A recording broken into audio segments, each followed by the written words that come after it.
Bueno, volver no significa nada, porque es imposible volver. Ya. En el sentido de que el Chile que yo llevo adentro dejó de existir porque fue asesinado, fue exterminado. Entonces yo vuelvo permanentemente, como quien dijera, a una imagen virtual que yo considero el potencial de lo que Chile podría volver a ser. Y lo encuentro permanentemente en personas como ustedes, en gente joven que contra viento y marea sigue luchando, o con gente anciana que también sigue luchando contra viento y marea.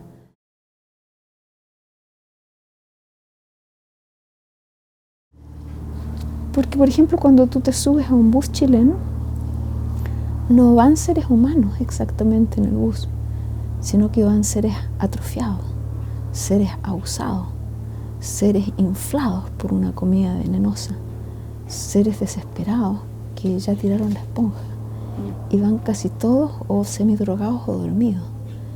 Eso antes no existía, porque la gente ahora se ve obligada a trabajar de una manera esclavizante, ¿sí? Y por un salario abusivo, y todo para lograr algo imposible, que es como un bienestar. Entonces es como vivir una gran mentira, y esa mentira genera odio, rabia, ira, indiferencia y autodestrucción. Entonces yo hago esos viajes en bus. Por ejemplo, ayer hice un viaje de 1 hora. A propósito, me habría podido ir en taxi, pero la verdad es que lo hago a propósito, para sentir eso, para ser parte de eso. Porque sin eso, ¿en qué está un poeta? Claro. Si un poeta no está en ese sentir colectivo, por más que ya nadie quiera pensar en el colectivo, es como que la idea del colectivo ha sido eliminada, ¿ves? Y eso lo encuentro horroroso, porque cuando ese Chile colectivo existía, había risa, había hueveo en la calle.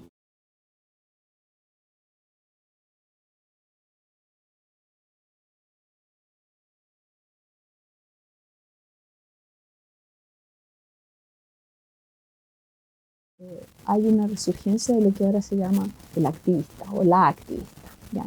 Entonces, ¿quiénes son esos chicos o chicas, o algunos viejos también que todavía son activistas, o que se han convertido en activistas así de pronto a una edad avanzada?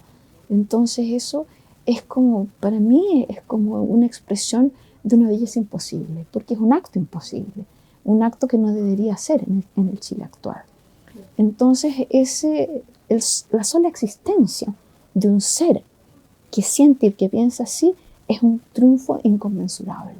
Y eso me conmueve hasta los tuétanos, ¿ves? Y lo veo en gestos increíbles, como por ejemplo aparece el Mayo feminista, ¿no? Y aparecen estas chicas en pelota subidas arriba de un obispo. Entonces eso, yo escribía poemas y pintaba cosas así en los años 70, pero esas cosas no habían existido todavía. Pero existían en el sueño, en la potencialidad. Y estas chicas, por supuesto, no tienen la más remota idea de que yo pinté eso y ellas lo están realizando. Entonces, ¿eso qué implica? Implica que el poema lo sabe.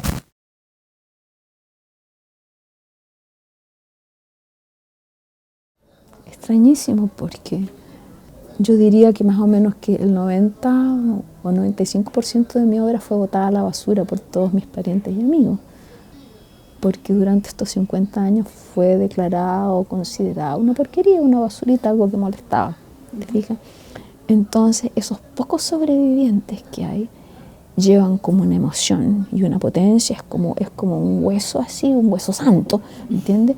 Y todo lo que esté dañado, roto, quebrado, sucio, amohecido, todo lo que está allá lleva un sufrimiento tan grande, porque cada una de esas cositas que se han salvado, entre comillas, imagínate, yo he vivido como en 5 países distintos y en todos esos lugares yo lo he perdido todo. Si tenía una piecita llena de libros, todos esos libros perdidos. Si tenía un baúl lleno de dibujos, todos los dibujos perdidos. Y así sucesivamente, porque ha sido un exilio largo y duro, ¿te fijas? Sí. Y entonces, y además rebelde, porque yo nunca tuve trabajo conocido durante todo ese periodo. Yo me mantuve siempre en la poesía, siempre en mi arte, sí o sí. O sea, no importaba comer, no comer, eso era de menor importancia que poder hacer eso. Entonces ver todo ese trabajo reunido era como ver un milagro. Ya. ¿Ya? Un milagro, y que no venía de mí, que venía de los curadores jóvenes, de los escritores jóvenes, que ahora se preocupan de investigar y estudiar y vienen a mi archivo. Entonces eso es como lo anterior, es como que se ha tirado un hilo, que la vida ha tirado, ¿no? Claro. Para juntar a los ancianos como yo con esa juventud.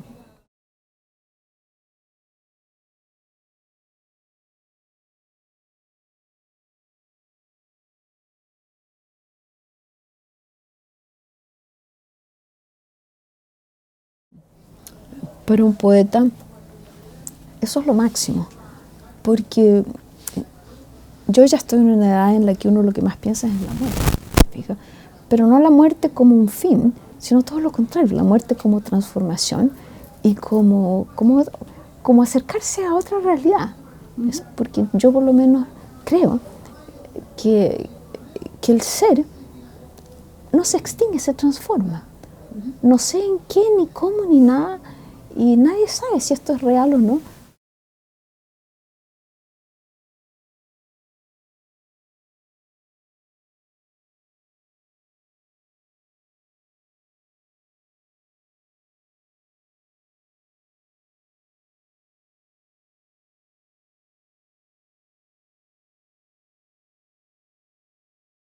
Bueno, sí, pero es una marginalidad escogida.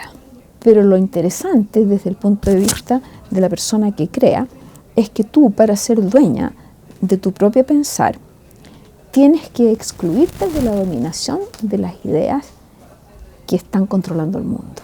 Yeah. ¿Te fijas? Entonces es un acto supremo de rebelión sentir tu propio ser. Porque eso es lo que nadie quiere que tú.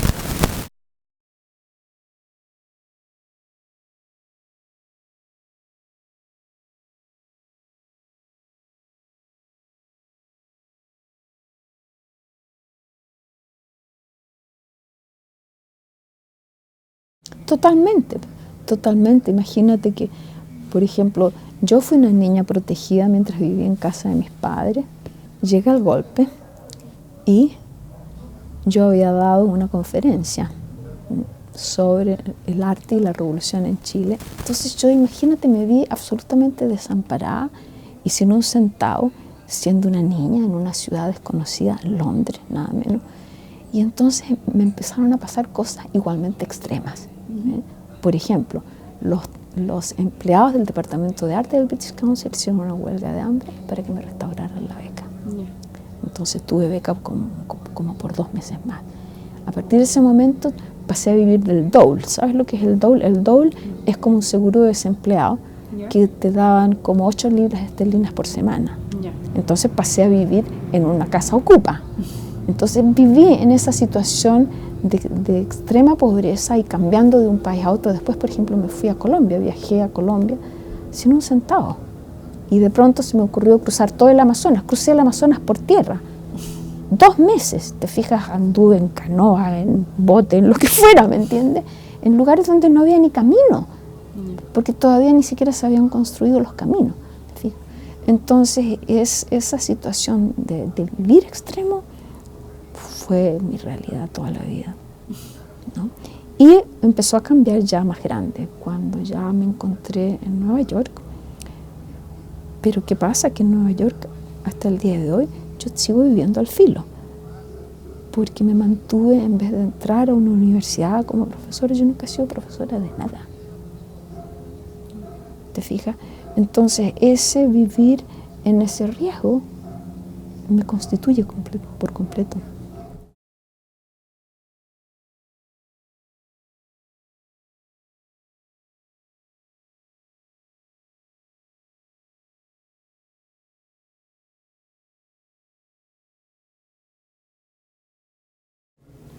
Porque está lleno de gente como yo. Ya. Y que la gente como tú te reconoce y se forma instantáneamente una comunidad de los seres flotantes e imposibles. ¿Te fijas? Y eso me sucedió apenas yo llegué a Nueva York. Yo llegué a Nueva York invitada a dar un performance. ¿Quién me había invitado? Un grupo de huachacas últimos que eran los exilados chilenos poetas que mediante antenas desconocidas sabían que un poeta chileno llegaba y ellos te invitaban. Entonces se rejuntaban los chilenos descastados igual que uno en esa época, eso era el año 80. Entonces esa fue mi llegada a Nueva York. Yo iba a estar en Nueva York unos días. Yo nunca fui a Nueva York con la idea de turistear, claro. o irme a vivir allá. No, eso era imposible para mí. Alguien me pagó el viaje, no fueron ellos, fue una universidad norteamericana que me había visto hacer mi performance en Bogotá. Porque, o sea, ¿qué me llevó a mí a Bogotá? Perdón, ¿qué me llevó a mí a Nueva York? Fue el hecho de que en Bogotá mi poesía había sido censurada. Y cuando mi poesía fue censurada y un escritor colombiano contó la historia de la censura de mi poesía, yo me hice célebre. Entonces empecé a ganarme la vida haciendo un performance de mis poemas censurados. Yeah. Entonces fue la censura la que me llevó a Nueva York. Yeah. Porque esta poeta norteamericana me ve performando en Bogotá y dice, no, pero tú tienes que venir a Estados Unidos. Y ella me llevó. Imagínate, yo no tenía un centavo tampoco en Bogotá. Me lleva a Nueva York, me alojo en casa de amigos y estoy ahí cuando conozco a un individuo y nos vemos 3 veces, a la 4ª vez me dice, casémonos, para que yo no me vaya. Yeah. Entonces fue esos encuentros fulminantes con personas que sienten lo que tú eres. Yeah. Y eso me ha pasado a mí en Nueva York constantemente. Imagínate, tú sabes que es imposible encontrar un libro mío en Santiago hasta el día de hoy, a pesar de que he publicado 4 libros en Chile. En cambio allá, el primer libro que publiqué, de inmediato se ganó el premio al mejor libro de artista de todo el país. Y yo era una joven recién llegada. Entonces había una comunidad de lectores que buscaban exacto lo que para ellos ya era imposible, que es lo que yo llevo adentro. Claro. ¿Ves? Entonces ese llevar adentro un universo es lo que hace que yo pueda existir allá, porque allá lo ven, no todos, lo ve un puñado de personas, pero ese puñado funciona, como se dice acá, en red. Yeah. Te fijas, la gente se comunica y yo me he mantenido así, gracias a esa red de que uno te ve, le cuenta a otro y otro te llama y tú vas así. Sería como maravilloso que alguien explorara esa realidad. ¿Por qué esas redes acá en Chile operan ocasionalmente, operan de vez en cuando, operan para ciertas personas y no para otras? Porque yo creo que como que el tejido social de una disidencia organizada fue roto totalmente. Yeah. Entonces la sensibilidad que hace que tú estés aquí, que tú me estés filmando, es algo que es delicado, que es frágil, que es vulnerable y que para que nos encontremos tiene que pasar por una serie de interferencias y de cortes y de dificultades.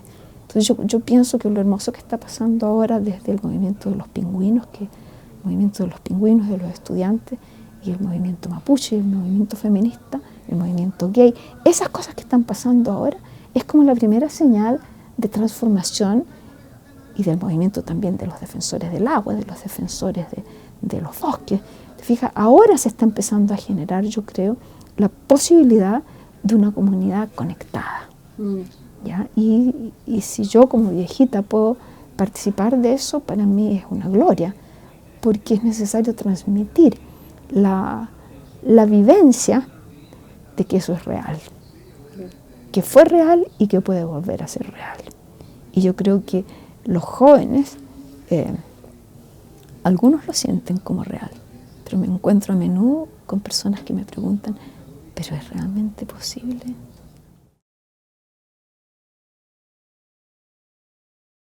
Primera cosa, hay que admitir que es imposible creer. Yeah. Porque, es decir, yo soy creyente, ¿no es verdad? Pero ¿por qué creo? Porque tengo la evidencia perceptual de que si yo me pongo en un cierto estado mental, yo entro en éxtasis. Yeah. ¿Ya? Entonces, yo desde niña me entrené como una abeja va a la miel a buscar ese estado. Yeah. Entonces lo encuentro en ciertos lugares, lo encuentro con ciertas personas, lo encuentro como quien dijera, es como si tú te tienes que entrenar para observar tu propio ser, lo que te mueve, lo que te moviliza, lo que te toca, y seguir por ese camino. O sea, cuando te pasa algo rico, ir por ahí. ¿Te fijas? Entonces es como una búsqueda de una delicia que es erótica, pero de un erotismo supremo. Un erotismo que no es solamente del cuerpo, sino que es como el erotismo de la vida con la vida. Entonces, en esa época, por ejemplo, en los 60, yo escribí una poesía que todavía está inédita en Chile, y de la cual he hablado con algunas personas, con el espíritu de que a lo mejor algún día alguien va a querer que eso se haga presente en la cultura de acá, y que es como del palito con su ruido, ¿te fijas? Entonces, por ahí está la evidencia que te puede hacer, que te puede permitir creer que la vida es para el gozo y no para la tortura. Entonces nosotros estamos viviendo en una sociedad torturante, Sí, claro. en que todos se maltratan y todos se abusan, porque es como la identidad de los chilenos es maltratar al otro. Si tú no maltratas, es como que no eres persona. Claro. Eso se instaló con la dictadura, ¿ves? Y todos los años que han pasado después de la dictadura lo confirman en vez de trastocarlo.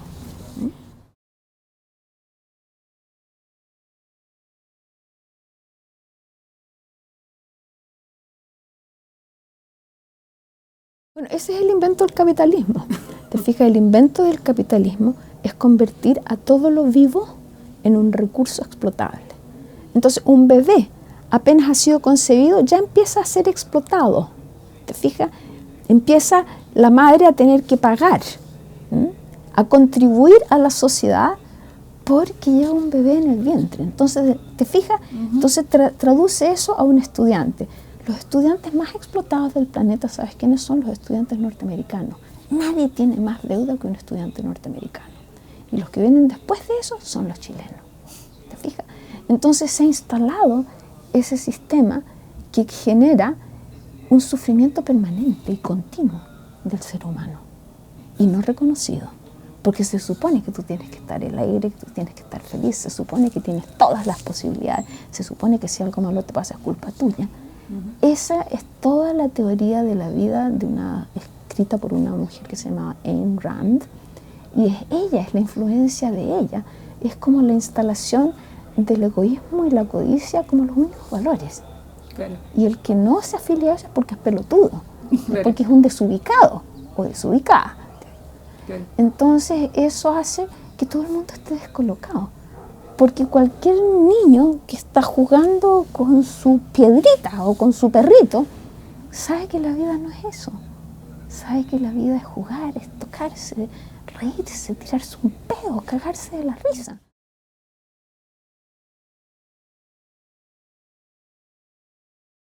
Hemos desvalorizado lo que más amamos y nos hemos olvidado de que hemos hecho eso. Fíjate, es como una intervención tan profunda en el estado mental de la mente, controlado a través de los celulares, a través de toda esa especie de estar conectado en forma permanente, lo que hace que haya un olvido del humano, como te decía al comienzo. Entonces, salud mental, bueno, por alguna parte hay que empezar a hablar.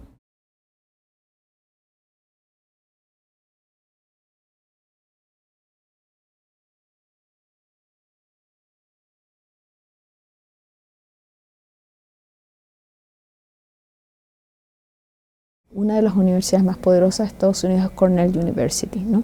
Y está en un espacio maravilloso de acantilados y bosques por donde pasan unos ríos, ¿no? Entonces yo ocasionalmente a lo largo de mi vida he sido invitada a dar charlas, performances, visitas allá.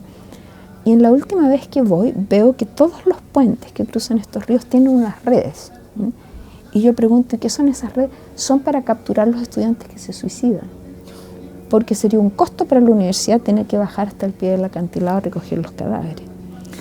Y se suicidan por esa presión excesiva de que los estudiantes tienen que producir. Entonces esa idea de que hay que elevar la producción para mantener el capitalismo así en su progresión, y es escalación, digamos, constante hacia más producción, y los estudiantes los fuerzan. ¿De dónde crees que viene el modelo? De una universidad donde los estudiantes son abusados así. Vienen allá. Ellos inventaron ese método. Las universidades chilenas antiguas no eran así. Yo alcancé a vivir esas universidades. Educación pública desde que nací hasta que me gradué en la universidad. La mejor educación pública posible. Entonces la universidad era un espacio donde las asambleas eran posibles. Era un espacio donde la conversación era posible, donde los parques eran posibles, las cafeterías eran posibles. Y donde era posible hacer huelgas que convocaban a todo el estudiantado, no a 3 o 4 grupos, no, a todo el estudiantado. ¿Ves? Por ejemplo, yo alcancé a vivir la reforma universitaria. Y recuerdo, por ejemplo, se quemó la escuela en la que yo estudiaba, incendio terrible. Y todos los estudiantes participaban en la restauración y recuperación de los libros quemados y cosas así, recuerdo. ¿Te fijas? Recuerdo esas asambleas, recuerdo ese caminar gozoso por una universidad llena de gente que puede estar sentada en el pasto conversando, en vez de ir como, ¿te fijas?, a toda velocidad a la siguiente clase.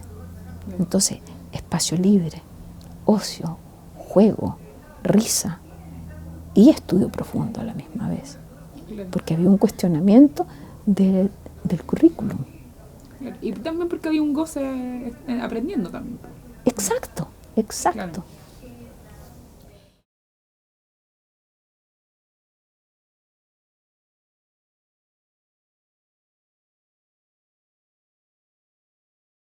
Pero ese es un proyecto de Jael, no es un proyecto mío. Ah, ¿ya? Perfecto. Entonces, Jael, yo estaba invitada a, ¿cómo se llama?, a un evento de otros artistas donde yo era como quien dijera uno de los villanos invitados, no era ni siquiera mi performance ni nada, que era en La Mereida, en la ciudad, ¿cómo se llama?, la ciudad abierta, en Ritoque.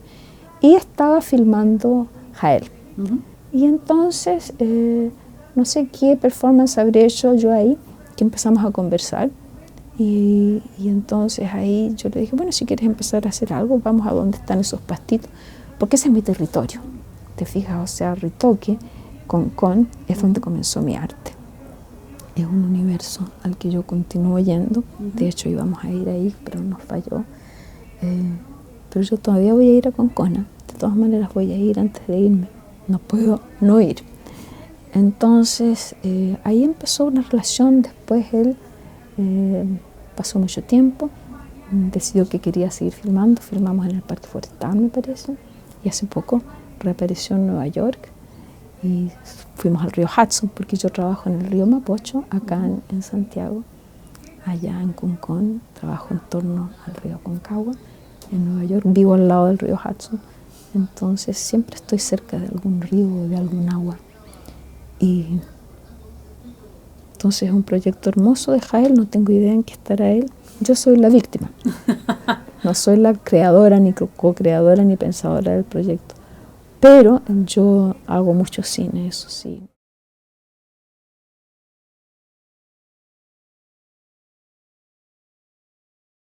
¿Es cantar o no es cantar? En realidad no es cantar, pero es cantar.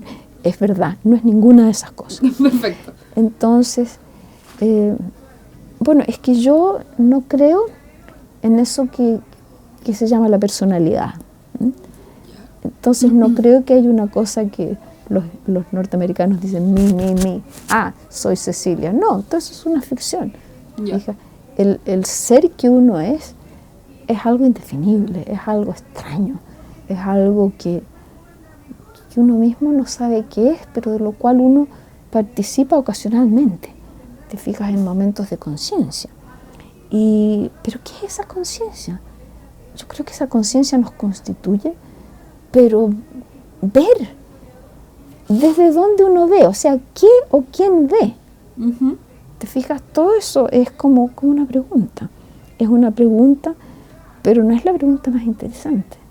Es la pregunta profunda.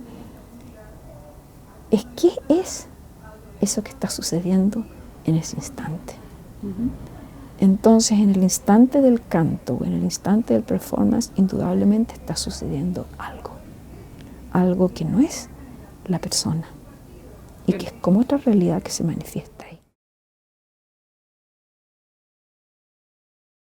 Exacto, y que todos participan.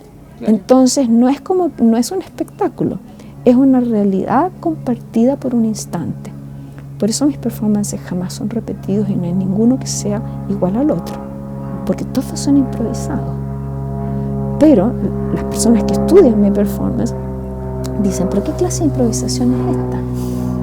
No es improvisado tampoco. Fíjate, ¿por qué no es improvisado? Porque ya hay un vocabulario. Hay un vocabulario que viene del método que es la forma de atención. Entonces yo escucho algo. ¿Pero qué escucho? Algo que se está presentando, que se está manifestando, y por eso es irrepetible. Porque eso que se presenta depende de lo que está ahí contigo. Es un estar con, es un estar en. Entonces esas maravillosas preposiciones son vínculos entre universos. Voy a, vengo de. Entonces, ¿qué eres tú? ¿Tú eres un nómade? ¿Eres un tránsito o un transeúnte? ¿Eh? Eres y no eres. Por eso yo amo la física cuántica, porque hay dos pensamientos que son absolutamente fascinantes en este planeta para mí, que son el pensamiento indígena y el pensamiento cuántico, y que son afines el uno del otro. Por ejemplo, el pensamiento cuántico dice lo que yo te acabo de decir. Por ejemplo, las estructuras subatómicas son o partículas u ondas. Pero tú no puedes decir que una partícula es una partícula o una onda es una onda, porque si lo dices, deja de ser. Si tú le dices a una onda que es onda, ella se convierte en partícula. ¿Te fijas? Entonces todo es y no es. Y no hay nada más meollo, medular del pensamiento indígena que esa realidad de lo que es y no es a la vez. Ese es el entrenamiento chamánico de los pensadores antiguos de América y de todo el planeta, de África, del mundo aborigen australiano. Entonces yo descubrí ese pensamiento siendo un adolescente, a la misma edad que descubrí la cibernética.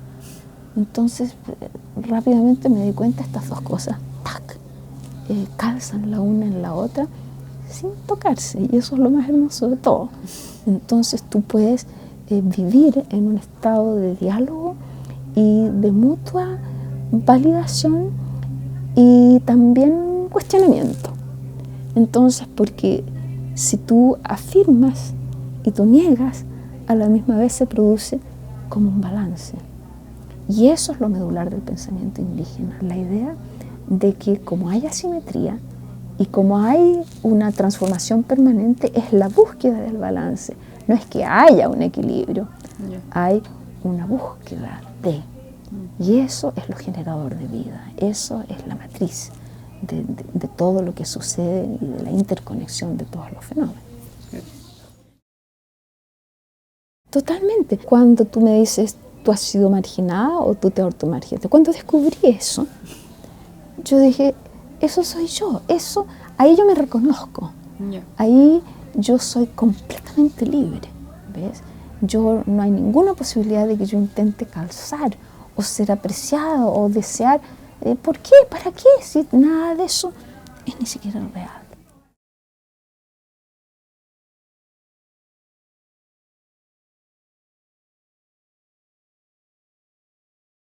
Porque hay un prejuicio infinito frente a la idea de que una mujer pueda ser un ser pensante, número uno. Número dos, que una mujer que piensa que lo indígena es válido antes de que abra la boca es inválida. ¿Fija? Entonces existe como una especie de control mental del que participan todos. Entonces, para encontrar a alguien que siquiera se interese, pero ¿qué hay ahí? ¿Qué pasa? Por ejemplo, cuando tú dices pensamiento indígena, todos creen que saben lo que eso es. Eso que es un absurdo y que es algo que hizo que todo esto fuera invisible, de pronto es como que, ¿dónde está el arte? ¿Está en alguno de esos objetos? No. está en la interrelación absurda e incongruente entre todas esas cosas. Posiblemente sí. Sí, claro. Y eso es pensamiento indígena, ¿ves? Calidad del intercambio.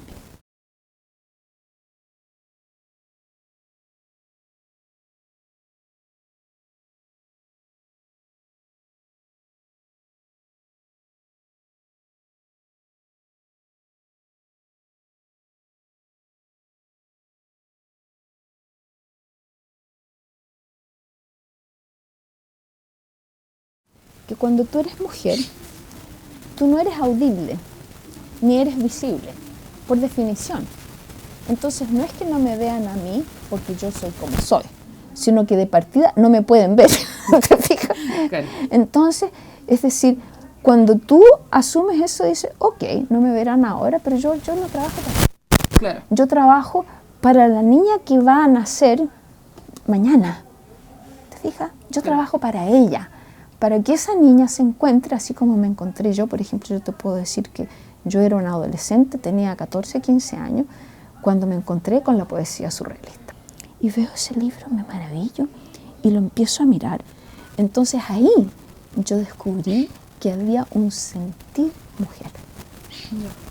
Que era un sentir desde el cuerpo, sentir el cosmos desde el cuerpo. Entonces, ¡tac!, la niñita recibió la transmisión. Es que eso es lo que tengo que hacer antes de morirme. Y eso, es decir, yo trabajo para esa niñita que está a punto de ser parida.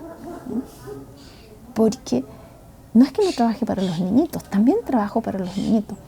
Pero los niñitos son mucho más raros, porque los niñitos que se liberan son pocos. Sí, claro. Los que son capaces de admitir la total creatividad de una mujer. Por ejemplo, yo ahora de vieja me he encontrado un compañero que es capaz de hacer eso. Pero antes en mi vida no los encontré. ¿Ves? Y ¿cuántas mujeres lo encuentran en otras mujeres? Sí, claro. ¿Te fijas? Por la misma razón. ¿Qué es lo que uno busca? Uno busca, no importa que el ser que tú amas sea de tu mismo sexo o de cualquier otro sexo, eso no tiene pero ninguna importancia. Y, por ejemplo, eso está en mi poesía en los años 60. Yo ya sabía eso. ¿Por qué lo sabía? Lo sabía porque lo sentía. Yo era capaz de amar cualquier cosa, cualquier ser. Claro. Entonces, obviamente, lo tenía que saber.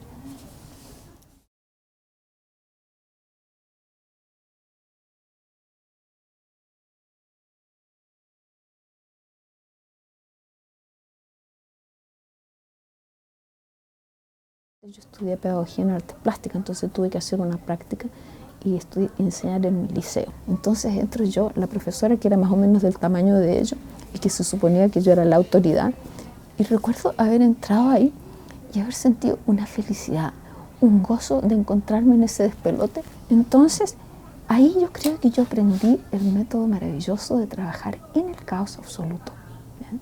En el caos total, gozándolo. Entonces, ¿qué hice? En vez de empezar a gritar a los niñitos, cállense niñitos, orden aquí, qué sé yo, que todos se vayan a su asiento, no hice pero ninguna de esas cosas, sino que empecé como quien dijera a bailar en ese caos, ¿no? Y empecé yo a hacer algo que era algo tan lindo y tan extraño que estos propios bandidos se empezaron a interesar. Pensaron que era más entretenido, más increíble trabajar en eso que yo estaba viendo. Y tú fuiste testigo que seguía haciendo lo mismo ahora de vieja. Sigo haciendo exactamente lo mismo. Entonces, si yo me nutro de ese caos, totalmente. Si yo me nutro de esa maldad de los niños que lo único que quieren es hacer algo que se supone que no deben hacer, ese sentido de transgresión del límite, eso es lo que soy yo también. Entonces, ¿cómo no voy a gozar como chancho con ellos? Claro. Y ellos cachan al tiro.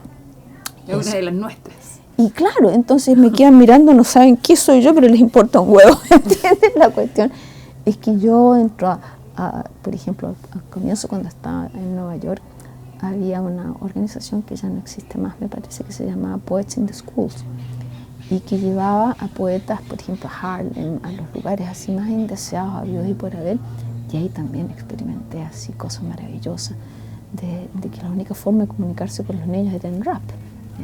Entonces había que instantáneamente o rap o morir.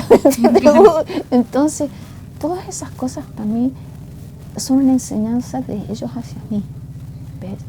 Y entonces en ese estado de transmisión mutua se generan los cambios, las transformaciones y se generan obras.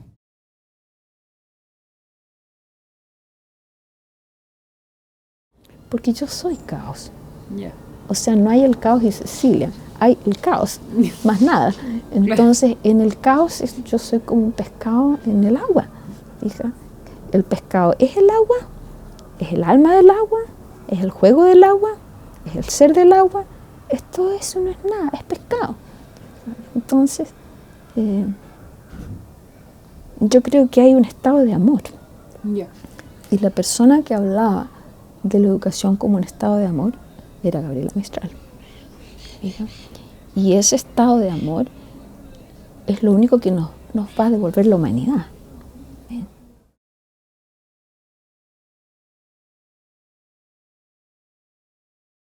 Económica, diría yo, porque habría sido, yo escasamente lograba comer durante una gran porción de mi vida cuando estaba en edad fértil. ¿Ya? Y entonces, como apenas comía, hubiera sido un acto criminal de mi parte traer un niño al mundo. ¿Fija? Entonces, sí, la historia de mi vida en realidad es una historia tan increíble que todavía no, tú te fijas que yo nunca cuento exactamente cómo, porque esa historia es un tesoro que va a venir, ¿no? Si es que tengo vida y me faltan unos 20 añitos de vida o unos 10 que sea, entonces, porque la forma particular en que eso sucedió, cada una de tus preguntas quiere una respuesta exacta y precisa, y yo seré feliz de contestarte en mi vida, ¿no?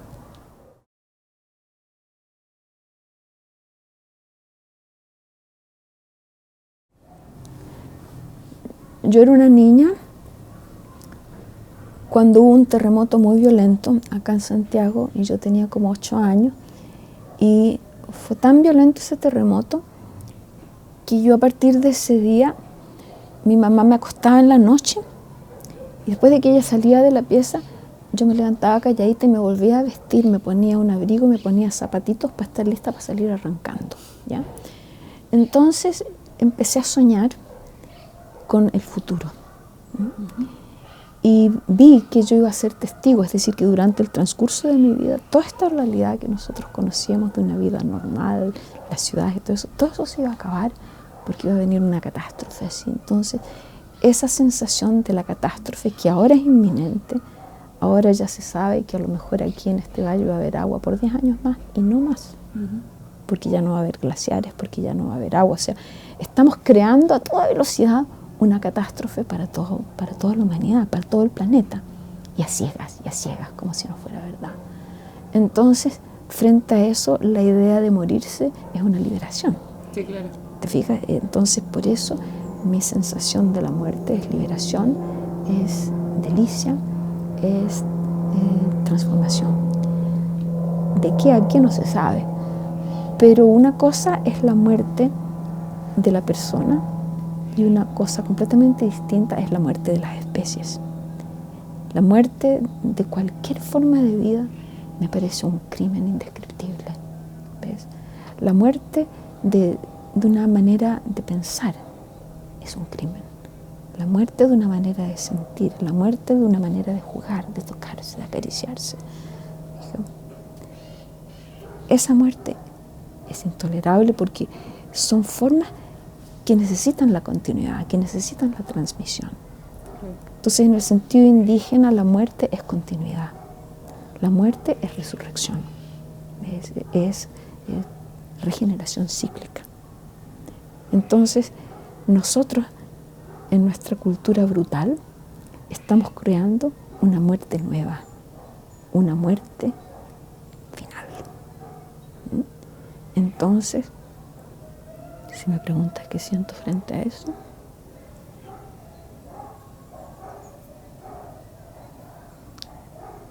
siento que es un desperdicio indescriptible de la belleza de esta tierra y de la belleza del humano, ¿Mm? Y cuando uno dice la belleza del humano, yo me imagino un lector leyendo esto diciendo, pero ¿qué putas es eso? ¿Cuál es la belleza del humano? Si fíjate que la cultura occidental y la cultura capitalista se ha dedicado durante más de 100 años, desde la época de Darwin, a decir no, los seres humanos son competencia, son violencia y son guerra. Y eso no es así, porque somos humanos hace casi 3 millones de años y esta cultura de violencia y de egoísmo y de codicia no tiene ni siquiera 5 milenios. Entonces hay que tomar nota de que hay otra posibilidad.